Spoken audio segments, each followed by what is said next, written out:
Chris, I've certainly noticed, certainly in recent years, that there's a real uptake in people talking about plant-based food, veganism. You see restaurants, magazines, all sorts of things, social media particularly. Have you noticed this trend as well? Definitely, and I think you're right. Probably the last 2 or 3 years, it seems to have just gone through the roof. Yeah.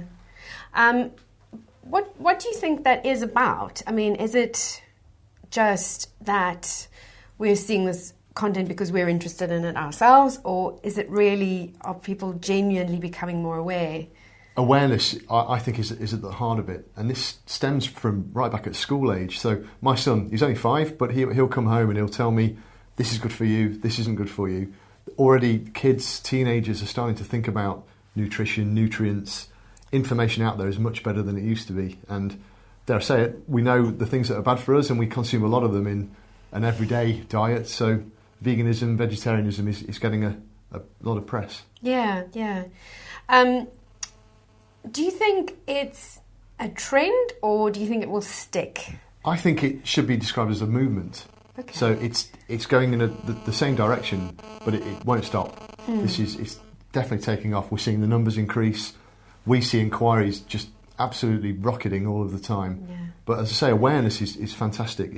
People are really researching and understanding nutrition far better. Yeah, it's interesting because we were talking before that in the press just last week, there was a discussion about the fact that we need to change our eating habits as a population, and that we need to be eating more plant-based food, cutting out meat production from a planet sustainability point of view as well. So there's that aspect as well that people would consider.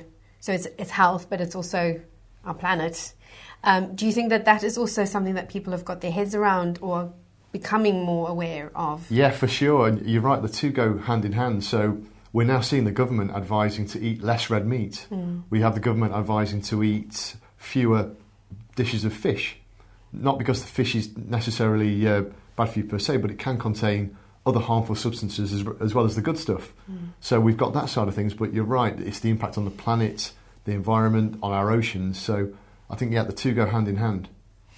So when you started the work that you do, and when you founded Vegetology, did you set out to specifically look for vegan solutions, vegetarian solutions, or how did it come about? We were obsessed with gaps in nutrition and misinformation on the internet. So we were very well aware that certain dietary lifestyle choices, religion, or religious food choices mean there are gaps in nutrition. Veganism, vegetarianism, incredibly healthy for you, but there are gaps. A vegan diet doesn't get sufficient omega-3, vitamin D, vitamin B12. It's the same for most vegetarians, and as I say, for various religious groups. So we immediately focused on some of those gaps to see if we could help. And as I say, there was a lot of misinformation on the internet and just kind of hearsay of what is good for you. People were taking things like flax for omega-3, which just is not good enough. Yeah. So we set out to make a bit of a difference. Yeah. And I suppose what you're doing is becoming all the more important because you're not only creating products or supplements for vegan and vegetarian people, but you're also sharing good quality information about the supplements and what goes into them, which is probably also quite important for today if everyone's interested in the topic. Yeah, we certainly hope so. When we first set out and we're promoting our omega-3 and people are saying, but I take flax, what's the problem? Back then we're trying to educate, and a lot of people did their own research. We told people where to look, and it changed some minds. It's not us doing the big sell. It's, look, here's our view, here's the information, you guys do your own research. And it's worked really well, and yeah, you're right, it's central to what we do. We're not just trying to do a big sell. We want people to get access to more information, make their own minds up. And as a company, and the people who work at Vegetology, are you all vegan? What is your philosophy? So as a company, we've got meat eaters, fish eaters, vegans, vegetarians, pescatarians, you name it. But we all share the same philosophy, which is to create effective nutrition for everybody. So we don't want people to have a lifestyle choice or a dietary choice where they are compromised. So we want to help with the education, offer the solutions, but from a basis that's good for the planet.